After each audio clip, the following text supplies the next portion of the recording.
Hi friends, Onam ഇങ്ങെത്തിയില്ലേ? നമുക്കൊരു beetroot പച്ചടി എങ്ങനെ ഉണ്ടാക്കാമെന്ന് നോക്കാം. അതിനു വേണ്ടി ഒരു ചട്ടി അടുപ്പത്ത് വെച്ച് അതിലേക്ക് ബീട്രൂട്ട് ചേർത്ത് കൊടുക്കുക. നന്നായി ഗ്രേറ്റ് ചെയ്ത് വേണം ചേർക്കാൻ. ആവശ്യമായ ഉപ്പും ചേർക്കുക.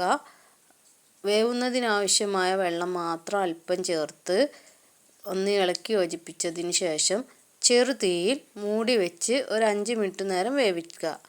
അത് വേകുന്ന സമയം കൊണ്ട് നമുക്ക് തേങ്ങ അരപ്പ് ഉണ്ടാക്കാം. ഇത്തിരി തേങ്ങയും അതിലേക്ക് ജീരകവും ചെറിയ ജീരകവും പച്ചമുളകും ചേർത്ത് അരച്ച് നന്നായി അരച്ചെടുക്കുക. വേവിക്കാൻ വെച്ച ബീട്രൂട്ട് ഇടയ്ക്കൊന്ന് ഇളക്കി കൊടുത്ത് നന്നായി വെള്ളം വറ്റിയതിന് ശേഷം നമ്മൾ നേരത്തെ അരച്ച് വെച്ച തേങ്ങ അരപ്പ് അതിലേക്ക് ചേർത്ത് കൊടുക്കുക.